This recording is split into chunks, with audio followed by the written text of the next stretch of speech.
لا حضرة النبي مصطفى رسول الله صلى الله عليه وسلم آمين الكرام شوف نمو الفاتحة أعوذ بالله من الشيطان الرجيم بسم الله الرحمن الرحيم إياك نعبد وإياك نستعين اهدنا الصراط المستقيم صراط الذين أنعمت عليهم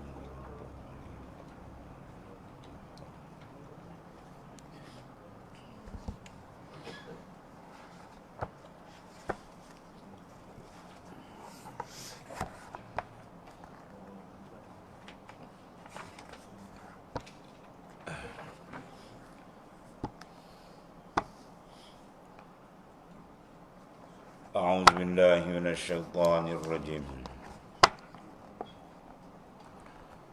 وجعلنا ابن مريم وأمه آية وآوينا situ mah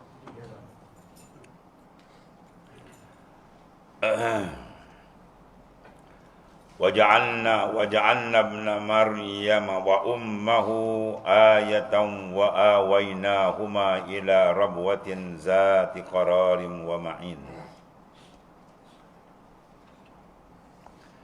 Dan kami jadikan Nabi Isa ibni Maryam serta ibunya sebagai tanda, yakni mukjizat, dan kami telah menempatkan keduanya di tanah tinggi, tempat tinggal yang ada tanaman dan mata air yang mengalir.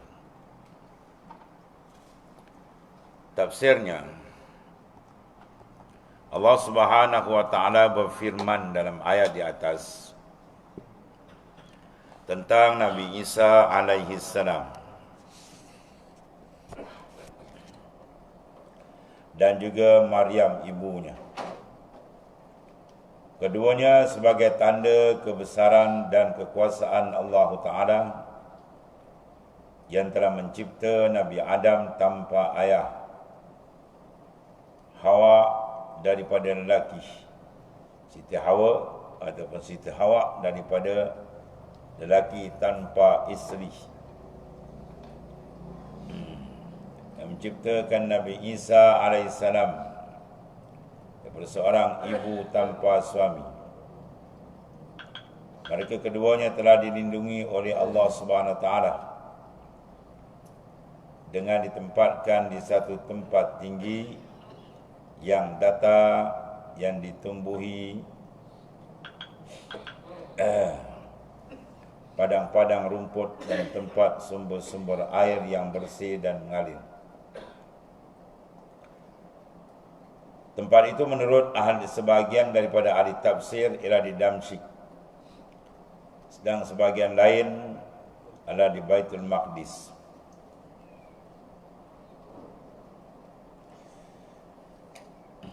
Jadi Allah Subhanahu Wa Taala menayangkan dalam ayat ini kuasa besar dia.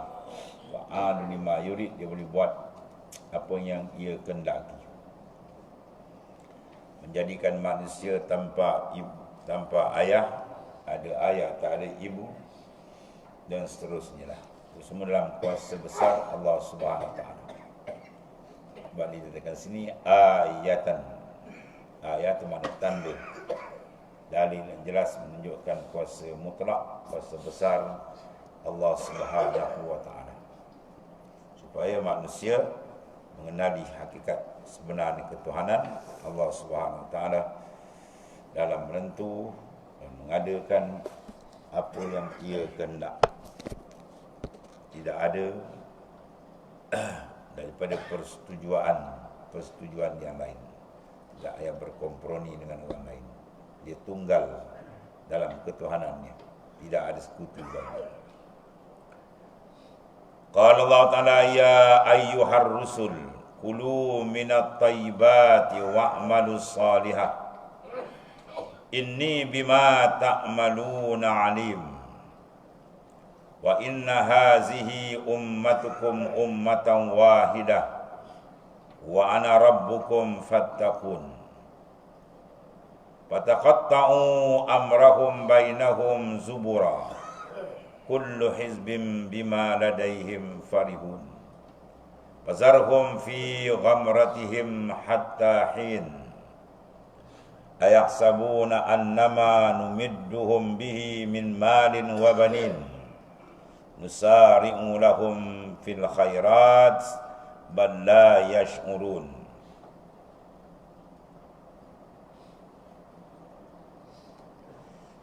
Wahai rasul-rasul,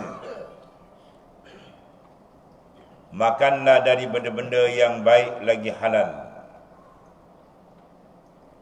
dan kerjakanlah amal soleh. Sesungguhnya aku maha mengetahui akan apa yang kamu kerjakan. Dan sesungguhnya agama Islam ini adalah agama kamu, agama yang satu asas pokoknya. Dan akulah Tuhan kamu, maka bertakwalah kamu kepadaku.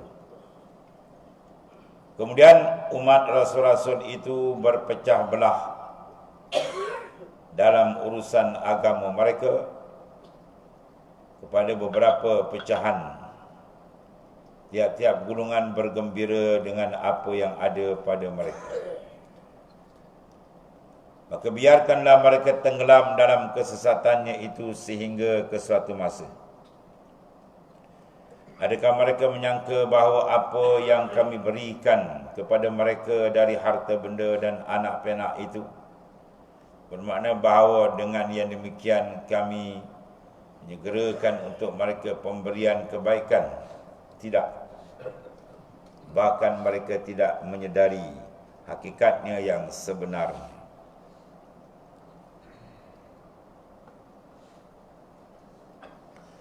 Tafsirnya Allah Subhanahu wa taala berfirman, ini berseru kepada hamba-hambanya agar mengambil makanan yang baik dan halal secara melaksanakan serta melaksanakan amal yang saleh. Perintah Allah SWT ini menunjukkan bahawa makanan yang baik dan halal akan meringankan manusia melaksanakan amal. Dan Nabi-Nabi Allah Ta'ala telah memberi teladan kepada umat-umatnya. Mereka sentiasa mengambil makanan yang halal, yang baik, dan dihasilkan dengan usaha mereka sendiri.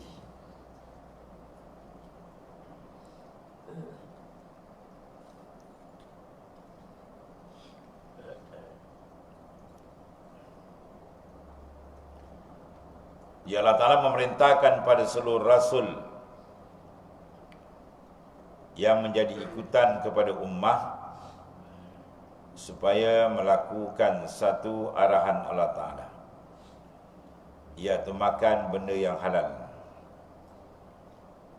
Kemudian barulah mengerjakan amal yang saleh. Al-Imam An-Nawawi menyatakan bahawasanya dengan ini ayat menyatakan aklul halal, makan yang halal itu merupakan syartun, syarat supaya amal itu makbul, diterima. Bagaimana kalau dia makan benda-benda yang haram, amal dia tidak diiktiraf oleh Allah Ta'ala. Dia beramal pun ibarat mencurahkan air di daun keladi. Betul, dalam hadis-hadis yang lain ada dinyatakan golongan manusia yang dalam keadaan zahirnya kalau kita melihat ialah mereka dalam keadaan susah, perlu dibantu, dalam keadaan kesempitan. Tetapi apabila mereka melanggar syarat yang ditetapkan oleh Allah Subhanahu wa taala, maka Tuhan tidak melayan permohonan mereka itu. Dalam hadis disebutkan mereka yang as-as aghbar,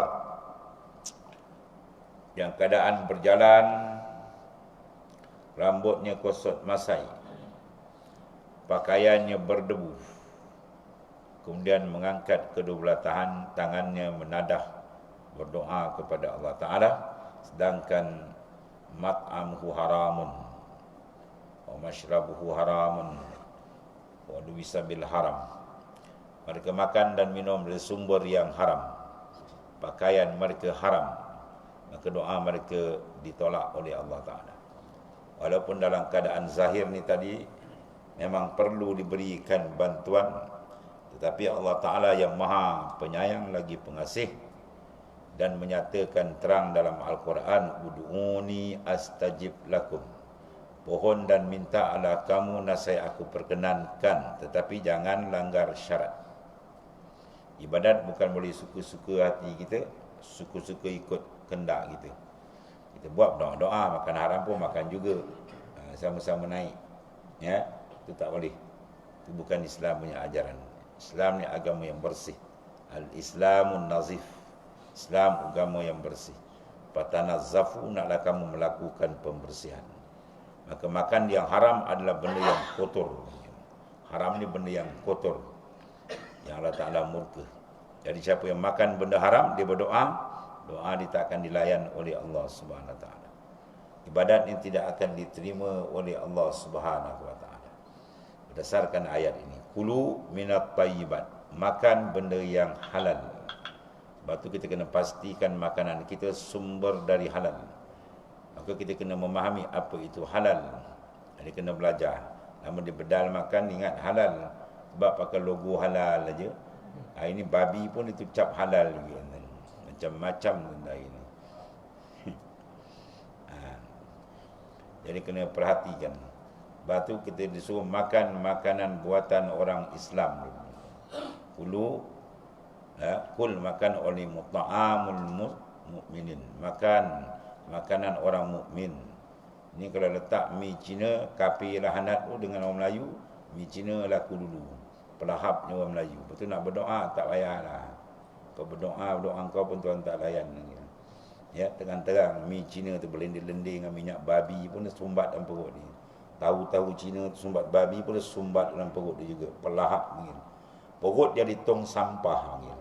Segala benda haram sumbat. Habis nak berdoa dengan Tuhan. Tengok ayat ni. Kulu minat tayyibat ay minal halalat.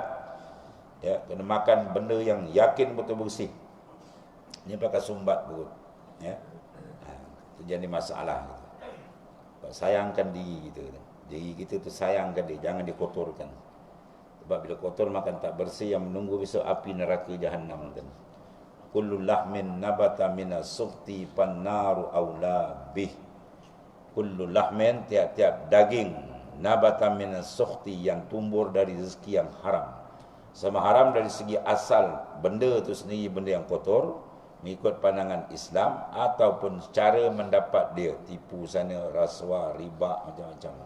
Itu semua kotor pada makna, kotor pada hissi, mana pada zahir, dengan dia tidak menepati hukum syarak. Atau kotor pada makna, mendapat sumber cara yang tidak elok, itu pun dipanggil haram. Sumbat dalam perut, maka Nabi beri amaran kepada kita, kullu lahmin nabata minas sukhti. Setengah riwayat, kullu lahmin nabata min haramin. Tiap-tiap daging yang tumbuh dari rezeki yang haram. Pannaru aula bin, neraka itulah layak untuk dia besok. Dia akan dibakar dengan api neraka. Sebab tu jasad kita luar dan dalam adalah amanah Allah Ta'ala. Jangan dikotorkan, ya, kena dibersihkan. Kemudian barulah dikatakan wa'malus salihah. Jadi menjadi syarat. Nah, jadi amal tu amal saleh, mesti dia makan yang halal. Ya, kalau dimakan dia tak kira, dia tak cermat, ya, perut dia macam tong sampah tu buat. Ada orang Melayu tu duduk kedai Cina, dia minum kan. Cina kapi lah, bukan Cina Islam. Cina Melayu tak apa, Islam. Ya, kita kebanyakan di Malaysia ni, kebanyakan, bukan semua, kebanyakan. Bila kata Cina tu kapi, kan? Maksud dia nya kedai-kedai yang bukan Islam pun tergamak dia makan. Yang Islam tu kadang pun cuci tak betul lagi. Yang kita tengok kedai-kedai makan macam-macam hal, pakai sumbat-sumbat. Ya, dalil kalau tengoklah, kita makan kedai kan tak betul kan, balik jam. Nah, ibadat semalam, zikir ke semalam, bangun malam berat, tu cek baliklah. Tu ada dah slide tu, tak ada masalah. Ya, ada makanan-makanan. Sebab tu Al-Imam An-Nawawi, ibu dia tak bagi, dia pergi makan kedai kan. Kita sapu je. Imam Nawawi ibu jaga kan. Sehingga dia pergi belajar tu, ibu dibekalkan makanan daripada rumah dia kan. Supaya dia sendiri yakin makanan tu yang bersih. Dia tak mengatakan makanan di kedai itu haram, tapi nak bercermat, berjaga. Satu. Yang kedua, tiap-tiap makanan yang telah dilihat oleh mata fakir miskin. Ya. Kedai itu kan banyak makan sedap, fakir miskin tengok tapi dia tak mampu beli. Maka makanan itu dah kurang berkat. Ya. Dia tak ada duit, dia tengok makan sedap, terkulat, dia tengok nak beli tak ada duit. Sebab tu makanan yang telah jatuh penglihatan fakir miskin, maka dia kurang berkat. Berkat tu kurang. Sebab tu orang dulu-dulu kalau dia beli barang apa, dia bungkus kan. Dia belikan parang, dia bungkus. Wah, ini pula dilenggang bagus. Dia ayun. Orang tak ada duit tengok kan. Bukan diberi kan semangkuk dah. Wah, bagus je. Baru sampai ke orang kawan. Masak macam-macam. Sebab Nabi suruh ulurkan walaupun semangkuk mana ulur. Ini syarat kena jaga betul-betul ni tuan-tuan. Sebab tu dalam suluk Syekh Wahab, Syekh Abdul Wahab Ar-Rukani kata sallallahu sirra, kata paling penting jaga makanan. Jangan ada sumber-sumber haram. Kalau tidak suluk engkau habis rosak. Zikir-zikir telan benda haram. Zikir-zikir telan benda. Ibarat curah daun keladi. Sebab hati kita ni dalam ni amat besar nilai dia. Kita jangan kotorkan dia. Dia Melayu ni pelik kan. Sebesar-besar kampung Melayu beribu penduduk, seekor Cina duduk buka kedai. Oh, kaya kan. 2 tingkat rumah dia. Cuba orang Melayu pergi duduk buka kedai dengan orang Cina. Kering ke mampu dia tak beli. Dia pada bebal orang Melayu. Ya, tak kerti. Itu pun tak kerti. Dia belum cek lagi makan haram pun. Semangat kita tu menolong seagama tu pada tak ada. Ya, letakkan barang Cina kapi, barang kapi dia bedal. Pelik betul. Mana tak turun balak daripada Ta'ala. Ya, bala macam-macam turun. Murtad tu bala lah tuan-tuan. Bala paling besar. Cabut iman, bukan cabut nyawa. Cabut nyawa boleh tahan, cabut iman habis kan. Kekal dalam neraka. Tu bala semua tu. Sebab tak ambil cakna, tak ambil berat arahan-arahan Allah Ta'ala.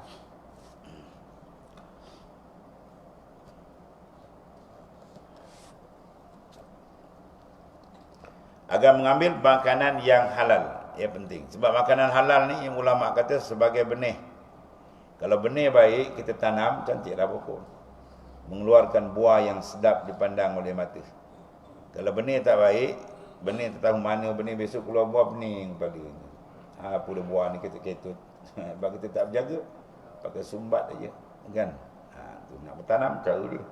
Begitu juga makanan ibarat benih. Ya, dia akan mengeluarkan maknanya hasil.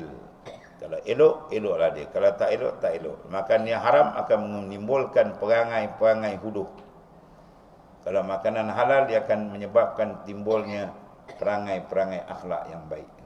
Ya, sebab makanan dia kena jaga betul.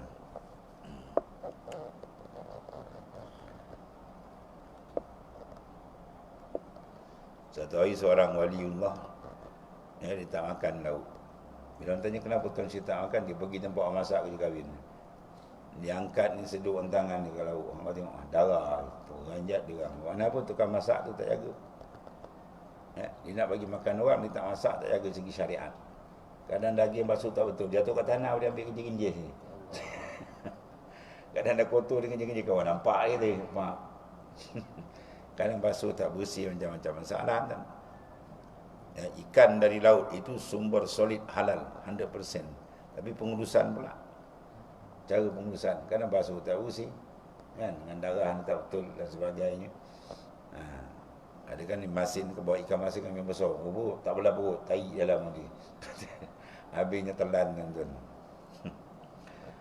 Pada dalam mazhab Syafi'i kita, kalau benda masin diserap, kalau kita gebus, kalau orang tanya kita apa hukum orang gebus sembelih ayam, kemudian digebuskan dalam tu, sebelum dia putau kan, digebus dalam air tu, kita tengok air tu hitam, maka hukum dia adalah mutanajis. Bila mutanajis, dia boleh basuh, dibersihkan balik, boleh.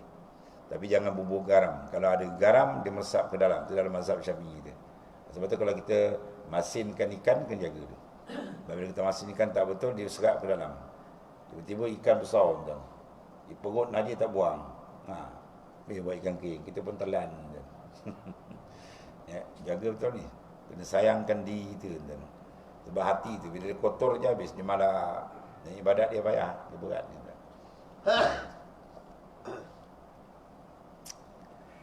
Dan Nabi-Nabi Allah Ta'ala para Rasul telah memberi teladan kepada umat-umatnya kerana mereka sentiasa mengambil makanan yang baik dan halal yang dihasilkan dengan usaha mereka sendiri. Ya, usaha sendiri ni lebih senang dan kita sendiri yakin kan. Kedai tu kalau kita makan kita kan tahu kan dia pakai sumbat ni. Balik kena pening, rupa Ajinomoto segenggam. Ya, sekarang ada kata Malaysia ada keluar kan. Dulu tulang-tulang macam-macam dia masuk.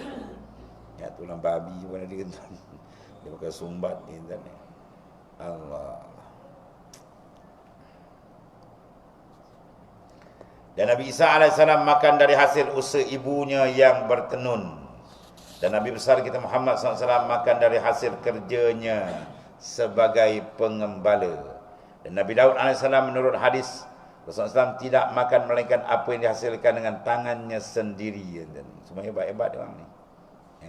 Rasul-Rasul jadi teladan.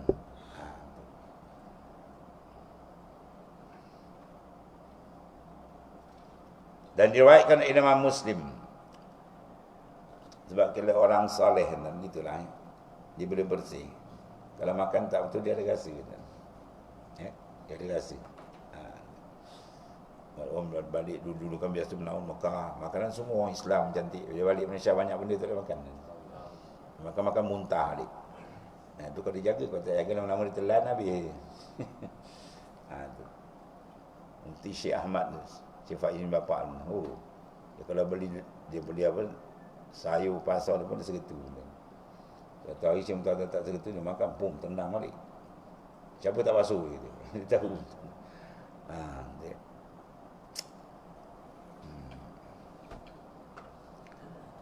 Sebab orang beriman wa mukmin yang sayangkan hubungan dia dengan Allah Subhanahu Wa Taala, dia akan memandang dari segi rasa rohani. Bukan rasa jasmani kan. Walaupun makanan buat sini tak sedap rasa, tapi dia yakin bersih halal. Dia makan sedap. Sedap makan. Puas hati. Tapi kalau makan sedap body entah mana-mana tu kau sedap, rasa macam sedap, dia tengok dia macam dia tak nak makan kan. Orang kau makan lah, tak selera aku. Kau tahu ini hotel 5 bintang ni. Bintang, berbintang-bintang kepala membayar. Aku tengok tak selera dia kata. Sebab apa? Dia bukan tengok dengan mata luar, dia tengok mata dalam dan dia yakin betul bersih mengikut pandangan syarak, baru sedap dia telan dan baru sedap dia makan. Ya, ini dia pakai gembat dia. Dapat gembat dia terbenung. Apa nak buat ibadat malas sikit-sikit. Dia dah rosak. Dalam dah jam dan dia makan jaga tu. Makan yang betul-betul kan jaga dan silap makan dia biasa. Dan diriwayatkan oleh Imam Muslim dan Imam Ahmad daripada Sayyidina Abi Hurairah radhiyallahu anhu bahawa Rasulullah SAW bersabda, sini hadis dia tuan. Hadis tadi. Ya ayyuhan nas, innallaha tayyibun la yaqbalu illa tayyiba. Wa innallaha amara mu'minin bima amara bihil mursalin faqala ya ayyuhar rusul kulu min tayyibati wa'malu salihah inni bima ta'maluna alim. Summa zakara rajul yutiru safar ash'ath aghbar wa mat'amuhu haramun wa mashrabuhu haramun wa malbasuhu haramun. Ya, kemudian yamuddu yadah. Yamuddu ada tasdid tu, bukan yamudu. Madda yamuddu atas dal tu ada tasdid sabdu. Madda yamuddu, mana mengangkatkan tangan dia. Berdoa tu maksud dia. Yamuddu yadaihi ila sama ya rabbi fa anna yustajabu lizalik. Wahai manusia, sesungguhnya Allah Ta'ala adalah Tuhan yang baik dan tidak menerima melainkan suatu yang baik pula. Dan sesungguhnya Allah Ta'ala telah memerintahkan kepada orang yang mukmin apa yang telah diperintahkan kepada Rasul-Rasulnya yang dahulu dengan firman-Nya, maksudnya makanlah kamu dari makanan yang baik, mana yang halal. Halal tayyibat aminal halalat, daripada yang halal. dan berbuatlah amal-amal yang saleh. Sesungguhnya aku Maha mengetahui apa yang kamu kerjakan. Kemudian Rasulullah SAW memberi contoh seorang yang melakukan perjalanan yang jauh. Seorang rajul yutilus safar, yang mengharum perjalanan jauh, berada dalam keadaan kusut, rambut pun mengembang kusut, getir kan. Kemudian makanan dan minuman dia adalah haram. Jadi dia jenis ni orang yang tak berapa berjaga, dia pakai sebat aja. Pakaiannya juga berasal daripada haram, ya. Dan mengangkat kedua tangannya ke langit berdoa, ya Tuhanku, ya Rabb, ya Tuhanku, ya Rabbi. Maka bagaimana doanya dapat diterima oleh Allah? Ya, di mana Tuhan nak terima doa ni? Maksudnya doa dia tidak dilayan oleh Tuhan. Tuhan Maha Pengasih, Maha Penyayang. Tetapi makna jangan kita langgar syarat di tuan-tuan. Langgar syarat dia habis tuan-tuan. Ya, itu ketat. Kalau tak punya syarat dia ketat dan jaga dia. Allah. Kemudian Allah Ta'ala berfirman selanjutnya, pengikut-pengikut agama yang satu itu dipecah-pecah menjadi beberapa pecahan.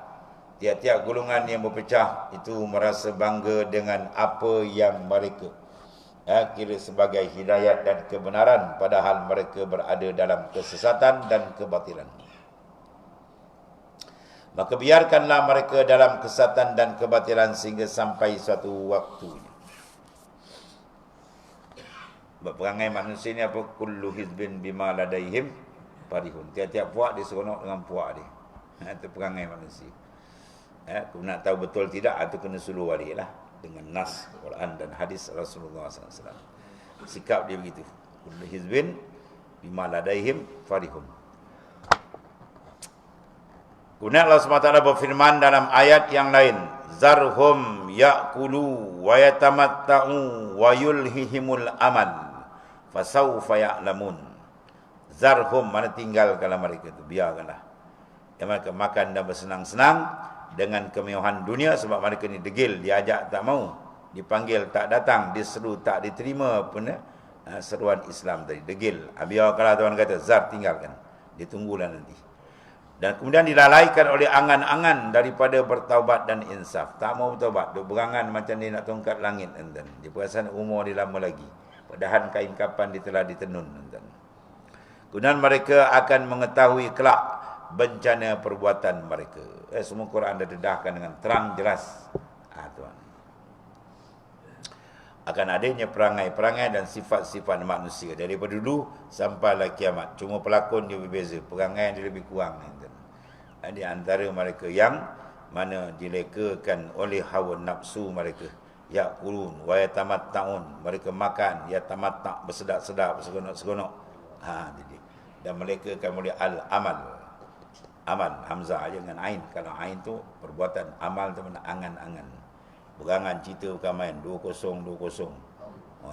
2020 jangan apa jadi, dia tak tahu Allah apa. Takut 220. Allah, apa dah hara dia bercakap sama dia, bercakau sama dia.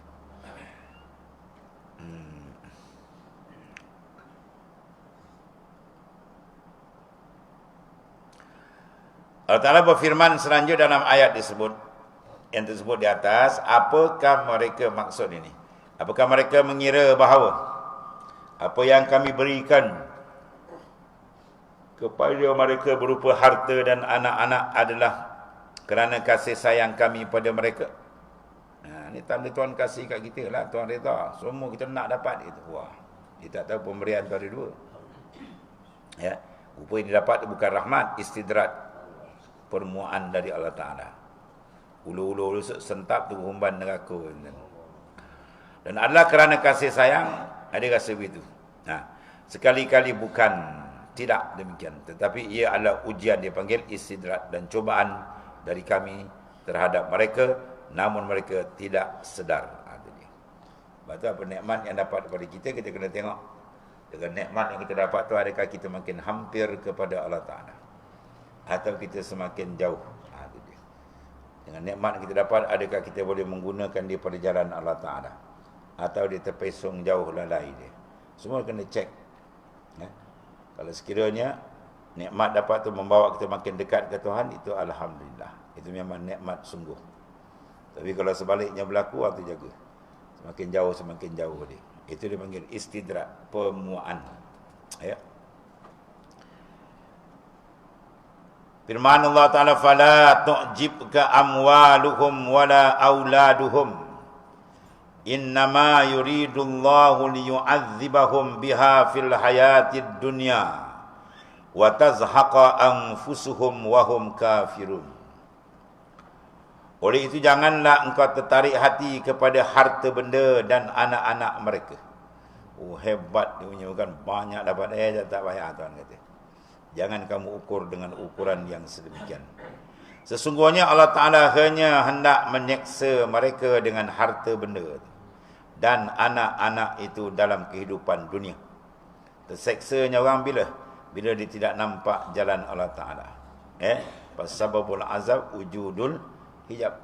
Azab paling besar punca bila hati terdinding. Terdinding. Tuan palingkan dia leka dengan harta benda dunia yang tidak bernilai di sisi Allah Ta'ala. Menyebabkan mereka akan terjauh dari Tuhan. Dan kelak akan terbang nyawa mereka sedangkan mereka dalam keadaan kafir. Na'udzubillah. At-Taubah. Orang kafir seronok-seronok mereka kuat, nak dapat, semua dapat. Pum tuan terik besar habis. Rasul ajak dia pergi man, dia tak nak pergi man. Nabi menyeru mereka, tidak diindahkan. Akhirnya diingat dengan kekayaan, kesenangan mereka tu dapat memberikan kesejahteraan. Tidak, rupa sebalik. Dia terik nyawa masuk, baru dia mengelupu pun, baru dia terperanjat. Tak ada makna lagi dah. Dan dalam ayat yang lain tersebut, wama amwalukum wala auladukum billati yuqarribukum indana zulfa illa man amana wa amila salihan. Dan bukanlah harta benda kamu dan tidak juga anak penak kamu yang mendampingkan kamu di sisi kami waktu sedikit pun kecuali orang-orang beriman dan beramal saleh. Ya, maknanya mereka nak selamat, hendaklah mereka ikut arahan dan perintah Allah Subhanahu Wa Taala. Anak penak yang ada pada kita tu kadang-kadang dia ada fitnah pada kita lah. Dengan sebab dia kadang-kadang ibu bapa terganggu. Dengan sebab dia kadang menyebabkan ibu bapa tadi menjadi makin jauh dengan Taala. Sebab ibu anak-anak kalau kita lihat dengan dia tadi menyebabkan kita makin mengenal agama, makin dekat dengan Tuhan. Itu anak yang bertuah, mungkin anak saleh. Kalau melayankan anak-anak sampai kita makin jauh habis. Itu anak puaka mungkin. Tu anak puaka mungkin. Bapa penat lahirkan, ibu bapa penat jaga, rupa dia dah besar, dia pula tekan tarik bapa makin jauh jalan Allah Ta'ala. Anak-anak yang membawa, anak yang milih jalan yang Allah Ta'ala redha, itu anak-anak yang membawa rahmat. Syukur kepada Ta'ala. Bukan senang tuan-tuan. Kadang ulama sendiri pun kadang anak tak jadi pun ada. Ulama tiba-tiba pegang menti agama, jadi setan. Tak betul? Bapak tak kan? Tuan guru seorang kan? Berjuang, bukan main. Biar anak habis hancai bocai tuan-tuan. Sebab apa? Dah gaji RM10,000, RM564, RM50,000 gaji. Mata semua dah terbelalak, dah tak kerti, bukan tak kerti agama. Ya. Setakat dia apa ada tuan-tuan, Balaam Ba'ura tu anak murid bergibu, dia terbang udara mati kafir. Kan? Ada kata dia urung kamu. Apa? Iblis sujud tuan-tuan datang muka bumi, tak ada satu tempat pun yang tak ada kesan sujud iblis. Hebat tak hebat? Ya, tapi akhirnya iblis ke mana? Mati kafir tuan-tuan. Sekadar ilmu saja tak cukup. An-nas halikuna illa al-alimun wal alimuna halikun illa al-amilun wal alimun halikun illa al-mukhlisun. Manusia itu semua rosak melainkan orang alim. Orang alim pun rosak melainkan yang beramal dengan ilmu. Yang beramal pun rosak lagi melainkan yang ikhlas. Jadi tiga tu kena ada tu.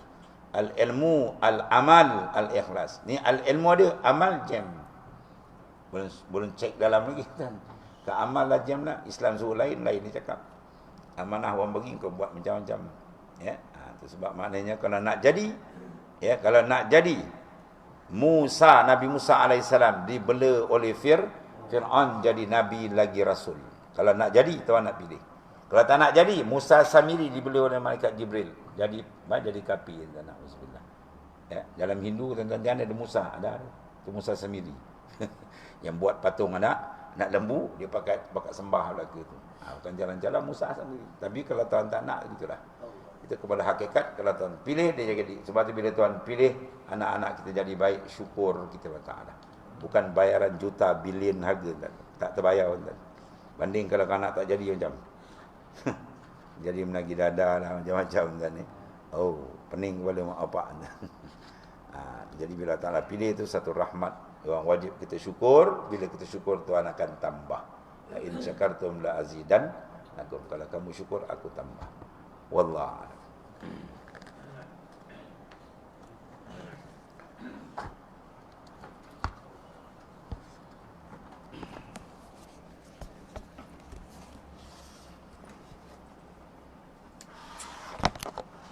Bismillahirrahmanirrahim. Wa qala al-Imam an-Nawawi rahimallahu taala. Sikap seorang ketika ditanya tentang satu ilmu. Kajian bab ini mencakupi hadis-hadis pada bab sebelumnya, termasuk di dalam hadis agama adalah nasihat, ad-dinu nasihat. Sebab hal ini juga termasuk nasihat. Kata Imam An-Nawawi, kami riwayatkan dalam Sahih Muslim daripada Syuraih bin Hani. Dia berkata, aku datang kepada Sayyidina Aisyah radhiyallahu anha dan bertanya kepadanya tentang ihwal mengusap khuf, mana menyapu sepatu kulit. Ya. Dia pergi umrah lah dulu kan, kirim lah. Kalau mahal lah, dulu RM10 je, sekarang tak tahulah kan. Tapi bagus kalau pakai tidur tu, arwah Ustaz Gau kata bagus pakai. Sebab kita angin ni masuk di celah kuku. Kalau kita pakai khuf tu tidur bagus, kesihatan. Jadi maknanya bertanya apa hukum. Sebab bila orang pakai khuf, sepatu kulit tu dia ada hukum. Musafir lain hukum, kalau mukim lain hukum. Kalau mukim dia dapat rukhsah 1 hari semalam. Kalau musafir 3 hari 3 malam. Bermakna dalam bab wudu, apabila sampai kepada kaki, dia tak payah buka kasut tu. Hanya sapu di atas sahaja. Sebab tu Sayyidina Ali kata, laukana dinu birra'i. Kalau agama ni ikut kepala otak, kata Sayyidina Ali, nasai sapu khuf tu lebih utama di bawah. Tapi tidak, ni di atas. Bawah tempat menampak. Kat bawah kita sapu. Tak, sapu di atas. Sebab agama dia perlu kepada orang ada akal. Kalau tak ada akal, dia tak masuk mukallaf. Tapi nak pakai agama, jangan pakai akal saja. Mesti dipandu oleh syariat mana.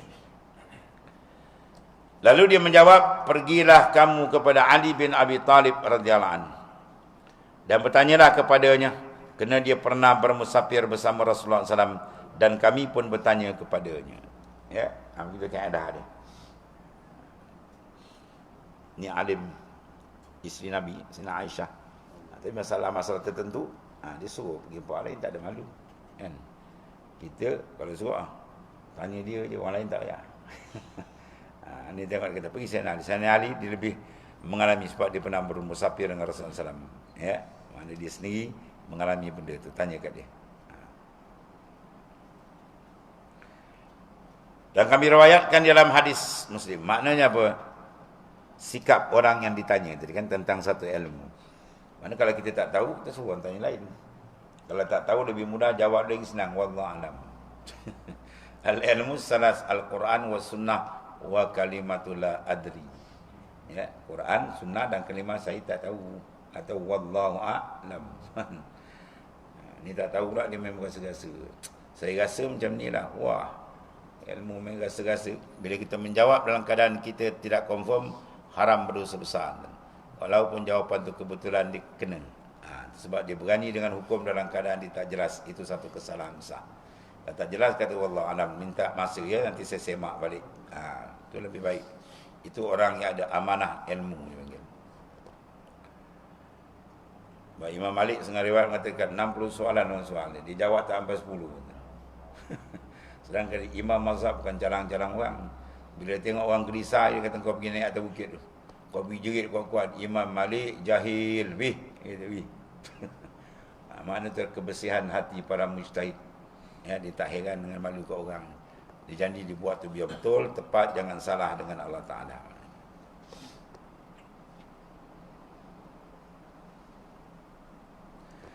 Kemudian Imam Nawawi menyatakan, kami riwayatkan dalam Sahih Bukhari daripada Imran bin Hisan dan Itan. Oh, payah tulis bumi. Macam baca Cina lah bunyi. Itan ni. Dia berkata, aku bertanya kepada Sayyidina Aisyah radhiyallahu anha tentang kain sutera. Dikatakan, datanglah kepada Ibnu Abbas dan tanyakan padanya. Tengok tu. Badan bukan jalan orang ni, Aisyah alim kan, duduk sekali dengan Nabi. Banyak ulama mengatakan banyak hukum-hukum dalam rumah ni banyak diambil daripada Sayyidina Aisyah. Sebab dia lebih dekat. Jadi kalau pula hukum tu dekat dengan orang tu, dia suruh pergi orang tu. Hukum sapu khuf, siapa yang basuh khuf? Dia tak biasa berjalan. Yang jalan Sayyidina Ali, pergi lepas Sayyidina Ali. Dia sebut Sayyidina Ali lah. Tapi ada kadang masa dia tak sebut Sayyidina Ali, Sayyidina Aisyah ni. Dia sebut apa? Seorang lelaki-lelaki. Sebab dia ada kes sikit. Bila hadis masalah hadisul ifki tu kan, yang fitnah berlaku. Jadi Rasulullah pulangkan sebulan kepada rumah bapa Sayyidina Abu Bakar As-Siddiq radhiyallahu anhu, menunggu keputusan Allah Ta'ala. Tunggu keputusan sampai ayat turun. Menyatakan Sayyidina Aisyah bersih daripada tuhmahan. Masa itu Sayyidina Ali kata, bunga bukan sekuntum. Mana setelah cari lain. Tuan seorang. Atau Sayyidina Aisyah rasa hati. Sebab tu kalau riwayat hadis diriwayat, tiba-tiba Sayyidina Ali kata seorang lelaki. Tak sebut nama Sayyidina Ali. Perempuan kan biasa lah tu. Ada seorang lelaki. Seorang lelaki tu orang faham lah tu. Tu Sayyidina Ali. Aku pun mendatangi Ibnu Abbas dan bertanya kepadanya. Dia menjawab, tanyakan kepada Ibnu Umar. Tengok tu sahabat. Masya Allah. Ini yang tanyalah anak menjawab. Wah. Macam mana now? Aku pun bertanya kepada Sayyidina Umar. Dia menjawab, aku diberitahu oleh Abu Habs, iaitu Ibnu Umar, Ibnu Khattab, bahawa Rasulullah bersabda, innama yalbasul harir fid dunya man la khalaqa lahu fil akhirah. Sungguhnya orang yang memakai kain sutra di dunia adalah orang yang tidak kebahagiaan kain tersebut di akhirat. Oh, banyak. No. Mana tidak ada bahagian. Tiada kebahagiaan, tiada bahagian. Ke tu buanglah. Kebahagiaan ni satu sifat kebahagiaan. Kalau bahagian tu makna kisim bagi. Ni bahasa tak bertepat. Bahasa Melayu. Kebahagiaan apa makna? Hidup bahagia kan? Atau makna kebahagiaan. Bahagia, aman, sentosa, bahagia. Kalau bahagian, bahagian lain makna dah. Dah lain makna. Bahagian makna satu kismah. Ya. Jadi makna siapa yang pakai kain sutra ni laki-laki. Ya, innama yalbasul hari, yalbasu. Laki-laki. Kalau talbasu tu perempuan. Bahasa Arab tengok tu. Dia ada kalimah, kalau tak tu perempuan, kalau ya tu lelaki. Ya, dia senang beza. Bahasa Arab ni senang beza, tapi payah nak dapat. Biasa kelas bahasa Arab tu tengok-tengok 2 bulan semangat. Masuk kan kosong. Sekat jalannya. Sungguhnya yang memakai, mana laki-laki yang memakai harir, kain sutra di dunia, pada dunia, man ialah mereka la khalaq, yang tiada bahagian baginya fil akhirat. Mana akhirat dia tak pakai lah. Itu maksudnya. Bukan tiada kebahagiaan. Tiada bahagian kain tersebut di akhirat. Ini tiada kebahagiaan kain. Kain pada kebahagiaan. Yang ada bahagia ni orang, bukan kain.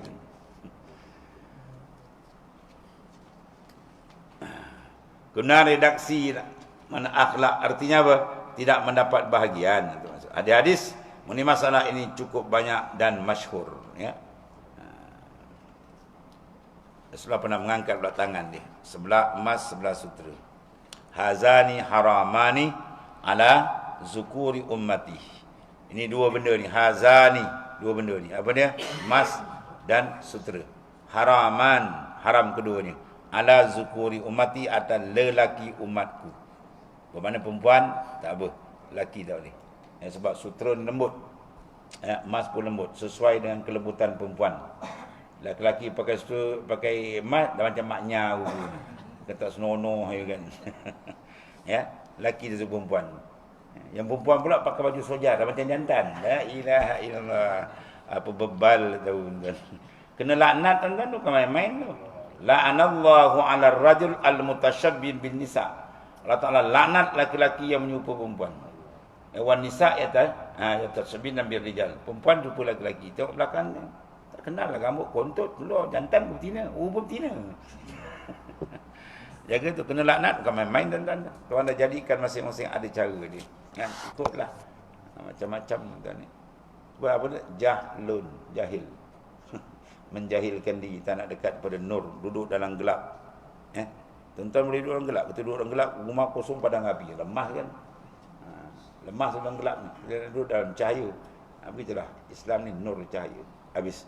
Kemudian kata Imam An-Nawawi lagi, ucapan seorang ketiga diseru kepada hukum Allah Ta'ala. Orang panggil kita untuk hukum Islam, apa cara kita? Ya, kita wajib menerima. Jangan dia buat masalah lah. Ya, itu yang antara akan diulas di belakang. Wallahu a'lam.